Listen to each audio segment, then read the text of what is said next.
जादुई पर्स का घर। एक गांव में रिचा नाम की लड़की अपने पापा हरमन के साथ रहती थी। जब रिचा बहुत छोटी थी तभी उसकी माँ का देहांत हो गया था। परिवार वालों के कहने पर हरमन ने दूसरी शादी एक सीमा नाम की लड़की से कर ली।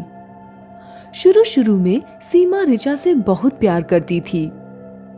कुछ समय बाद सीमा को भी एक लड़की हो गई जिसका नाम उसने प्रीति रखा। अब सीमा का रिचा के प्रति व्यवहार बदल गया था। वह रिचा से बिल्कुल भी प्यार नहीं करती थी। रिचा से घर का सारा काम करवाती थी।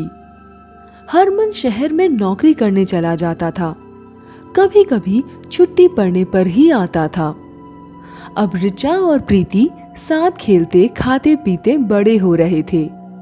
दोनों बहनों के बीच बहुत प्यार था, लेकिन सीमा को यह प्यार बिल्कुल नहीं भाता था।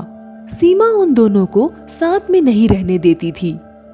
जब भी सीमा उन दोनों बहनों को साथ देखती तभी रिचा की पिटाई करती थी।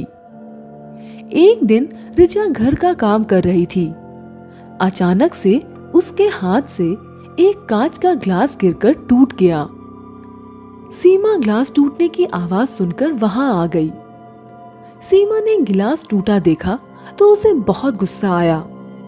उसने रिचा को जोर का चांटा मारा और कहा, तूने इतना महंगा ग्लास तोड़ दिया, आज से 2 दिन तक तुझे खाना नहीं मिलेगा। रात को रिचा खाना बनाकर टेबल पर लगा देती है। सीमा और प्रीति कुर्सी पर खाने बैठ जाते हैं। रिचा खड़े होकर खाने की तरफ देखने लगती है। सीमा रिचा से कहती है, अब यहाँ खड़ी खड़ी हमारा मुंह क्या देख रही है? तुझसे कहा है ना मैंने, 2 दिन तक तुझे खाना नहीं मिलेगा। रिचा वहां से चली जाती है और अपने कमरे में बैठकर रोने लगती है। थोड़ी देर बाद प्रीति रिचा के पास खाना लेकर आती है और रिचा से खाने को कहती है। रिचा मना कर देती है। तभी वहां सीमा आ जाती है। अच्छा, तो तू मेरी बेटी से खाना मांगकर खा रही है? मेरी बात तो तुझे सुननी ही नहीं है। गुस्से से रिचा को चांटा मार देती है। प्रीति कहती है, माँ तुम दीदी पर अत्याचार करती हो, तुम बहुत बुरी हो, तुम माँ नहीं डायन हो। प्रीति इतना कहकर अपने कमरे में चली जाती है। सीमा रिचा से कहती है, तेरे साथ रह रहकर मेरी बेटी बिगड़ गई है, तू इस घर से निकल जा। सीमा रिचा को धक्के मारकर घर से बाहर निकाल देती है।